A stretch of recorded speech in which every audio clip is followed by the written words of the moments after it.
Welcome, my friends. I am so glad you are here with me today. Find a comfortable spot. Maybe have a warm cup of tea or coffee nearby. Close your eyes for just a moment and listen. Today, we are going to talk about a journey. It is not a journey across a map with mountains and rivers. Instead, it is a journey of words, dreams, and a test that changed the world for millions of people. We often think of tests as just paper and ink. We think of them as stress or late nights of studying. But my friends, have you ever stopped to wonder, where did it all begin? Let's go back in time. Let's walk together through the history of the TOEIC. Imagine the world many years ago. It is the time after World War II. The world was changing very fast. The smoke of war was clearing, and people wanted to build something new. They wanted to connect. Think about the big ships in the ocean. Think about the first airplanes carrying people across the sea. For the first time, a person in Tokyo could talk to a person in New York. A business in Paris could sell things to a company in Seoul. It was an exciting time, wasn't it? But there was a problem, a big problem. How could these people talk to each other? They came from different cultures. They spoke different languages. They needed a bridge. And that bridge, as we know today, was English. English became the language of the world. It became the language of doing business. But here is the question, my friends. How could a company know if someone was good at English? How could they measure it? Imagine you are a boss in a big company. You want to hire someone. They say, "I know English." But how much English? Do they know enough to answer the phone? Do they know enough to write a letter? At that time, there was no easy way to check. There was no standard. It was like trying to measure a room without a ruler. Everyone had a different idea of what good English meant. The world was growing, and the world was busy. But the world was also confused. In this confusion, a spark of an idea began to grow. People realized that the world needed a common ruler. They needed a way to measure English that was fair for everyone, everywhere. They needed a test that didn't just look at books, but looked at the real world of work. Can you feel that need? It was a quiet hunger for clarity. It was the beginning of a story that would lead to your classroom today. Now, let's meet a man who saw this need clearly. His name was Dr. Richard Forrest. Dr. Forrest worked with a group called ETS. You might know them. They are the Educational Testing Service. They are famous for making tests. But Dr. Forrest wanted to do something different. He didn't just want to make another school test. He wanted to make a tool for the working world. But where did the first request come from? It didn't come from America or England. It came from Japan. Think about Japan in the 1970s. The country was growing very quickly. They were making cars, cameras, and electronics. They were becoming a global power. But the Japanese business leaders were worried.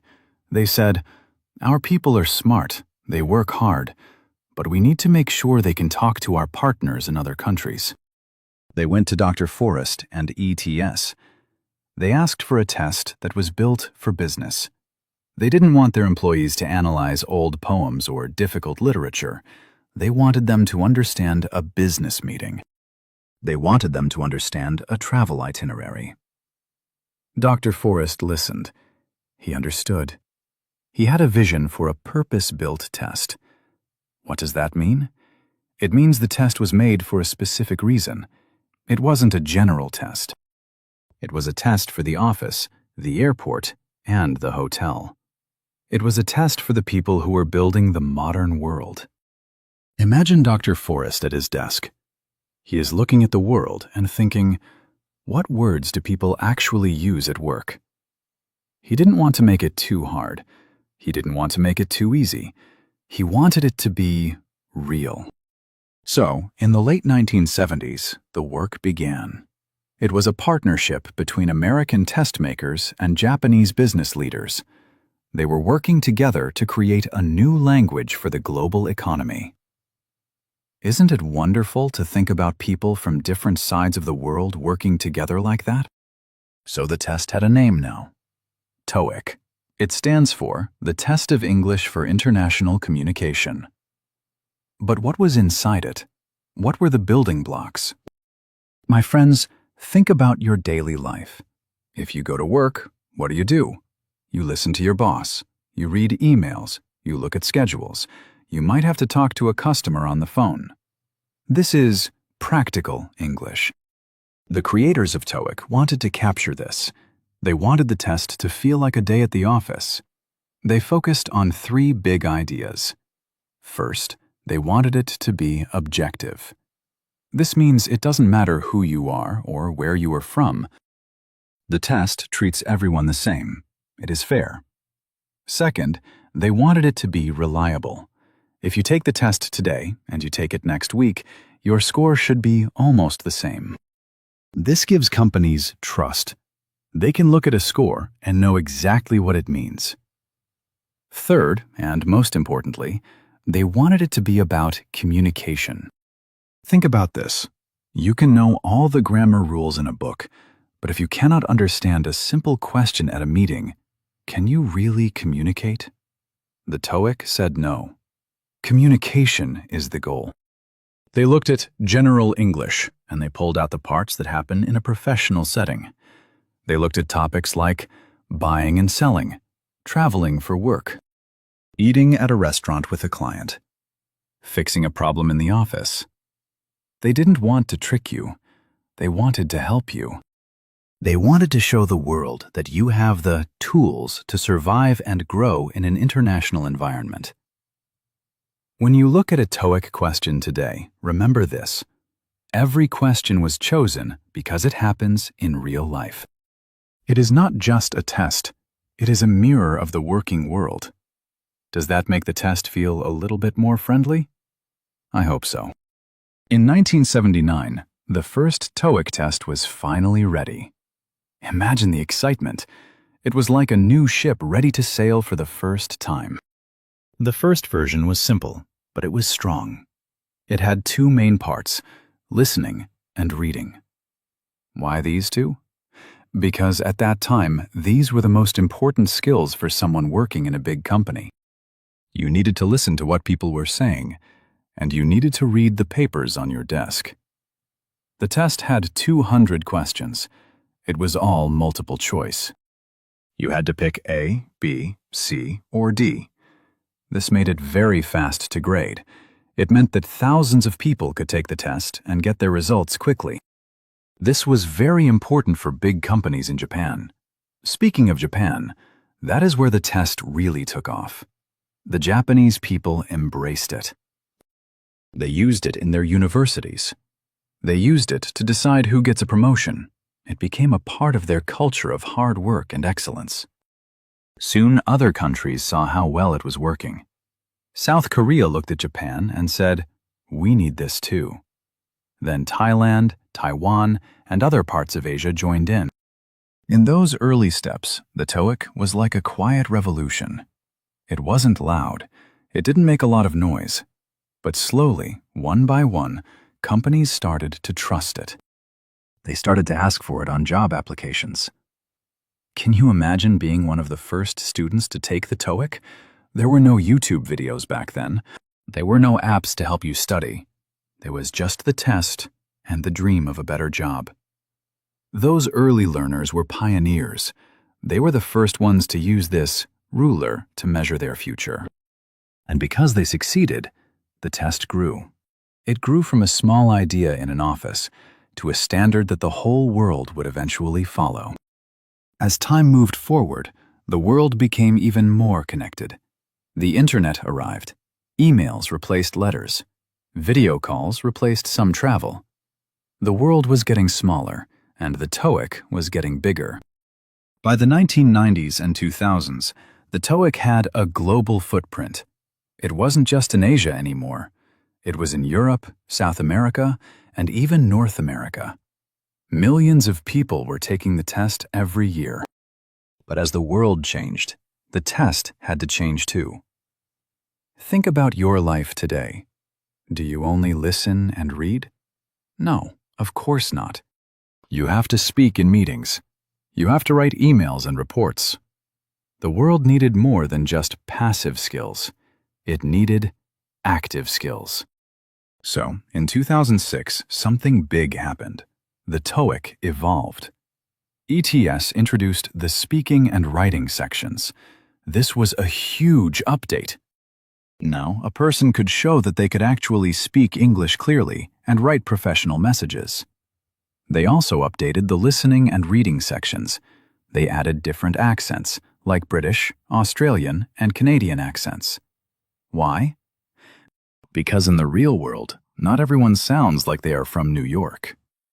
If you work in an international company, you will hear many different voices. The TOEIC became a family of tests. There was the bridge test for beginners. There was the standard listening and reading. There was the speaking and writing. This evolution showed that the TOEIC wasn't stuck in the past. It was listening to what the world needed. It was growing, just like you are growing. Today, over 14,000 organizations in more than 160 countries use the TOEIC. Think about that for a second. That is a lot of people. From a small spark in Japan to a global language for business. It is a story of success, but it is also a story of helping people find their place in the world. But my friends, as the TOEIC was growing, another story was happening at the same time. This is the story of the IELTS. IELTS stands for the International English Language Testing System. It started around 1980, just a little after the TOEIC. But it came from a different place with a different dream. While the TOEIC was born from the needs of business and Japan, the IELTS was born from the world of universities and the British Council, Cambridge, and IDP Australia. Imagine a young student. They don't want to work in an office yet. Instead, they want to go to a university in London, Melbourne, or Toronto. They want to study medicine, history, or engineering. Does this student need to know how to write a business memo? Maybe, but they mostly need to know how to write an essay. They need to know how to listen to a professor giving a lecture. They need to talk about complex ideas. This is the academic path. The IELTS was designed to see if a student was ready for the classroom. It was built to test academic English. It felt a bit more like a school exam. It had long readings and required you to write by hand in the beginning. There was also a general training module for people who wanted to move to another country, like Canada or Australia, to live and work. So, while the TOEIC was looking at the office building, the IELTS was looking at the university library. Both are important, both are about English, but they are looking at the world through different windows. Have you ever felt like you had to choose between two paths? That is what many English learners feel when they see these two names, TOEIC and IELTS. They are both famous, they are both respected, but they lead to different places. Let's look at them side by side. Imagine them as two different tools in a toolbox. You wouldn't use a hammer to turn a screw, right? You use the right tool for the right job. The purpose. The TOEIC is for the workplace. Its goal is to show that you can handle the everyday tasks of a job. It is about efficiency and clear communication in business. The IELTS is often for education or migration. Its goal is to show you can handle the heavy lifting of academic study or daily life in an English-speaking country. The content. In a TOEIC test, you might see a graph about sales. You might hear a conversation about a broken printer. In an IELTS test, you might read a long article about the history of trees. You might listen to a talk about how volcanoes work. You might have to describe a complex diagram. The skills. The TOEIC is very structured. It feels very corporate. It measures how fast and accurately you can process information. The IELTS feels more personal. In the speaking part, You actually sit down and talk to a real person. They ask you about your opinions and your life. It is more of a conversation. The scoring. The TOEIC gives you a score, usually up to 990. Companies look for a specific number. The IELTS gives you a band from 1 to 9. Universities usually ask for a band 6.5 or band 7. Think about these two pathways. One pathway leads to a desk, a computer, and a career in a global company. The other pathway leads to a lecture hall, a library, and a degree from a famous school. Both pathways are beautiful. Both pathways require hard work, but the flavor of the English is different. One is the English of doing. The other is the English of learning. Which one feels more like you? Now we come to the most important part of our story. You. My friends, you are the reason these tests exist. Without your hard work and your dreams, these tests would just be pieces of paper. So, how do you choose? Which door should you open? Think about your goal. Don't think about the test yet. Think about your life 5 years from today. Where are you? If you see yourself working for a big international company in your home country, or maybe in another country, the TOEIC is likely your best friend. It is the gold standard for resumes. It tells a boss, I am ready to work. I can understand your emails. I can talk to your clients. If you see yourself wearing a graduation cap and holding a diploma from a university in Australia, the UK, or Canada, then IELTS is usually the key. It tells the school, I am ready to learn. I can understand your books. I can write my research papers. But there is something else to think about. Think about your style. Do you like clear, fast-paced questions? Do you like things to be very organized and businesslike? Then you might enjoy the vibe of the TOEIC. Do you like to express your opinions? Do you like to talk about many different subjects, from science to art? Then you might find the IELTS more interesting. Remember, my friends, there is no wrong choice. Both tests are respected all over the world. Taking either one shows that you are brave. It shows that you are someone who wants to grow. You are a traveler on a long road. The test is just a gate. Once you pass through the gate, the whole world is waiting for you on the other side. Don't be afraid of the gate. Be excited for the world. We have come a long way together, haven't we? We started in the 1940s with a world that was just beginning to connect. We saw the vision of Dr. Forrest and the request from Japan. We saw the TOEIC grow, change, and become a global language. And we saw how the IELTS offers a different dream for students. What is the legacy of these tests? Some people think tests are like walls. They think tests are there to stop them. But I want you to think about them differently. Think of these tests as bridges. A bridge connects two sides. It allows you to cross from where you are today to where you want to be tomorrow. It connects your current life to your future career. It connects your home to a new country. The TOEIC and the IELTS have helped millions of people cross those bridges. They have helped people get their first jobs. They have helped people become doctors, engineers, and teachers. They have helped families move to new lands and start new lives. When you study for your test, don't just see the grammar. Don't just see the vocabulary. See the bridge. The world is still connecting.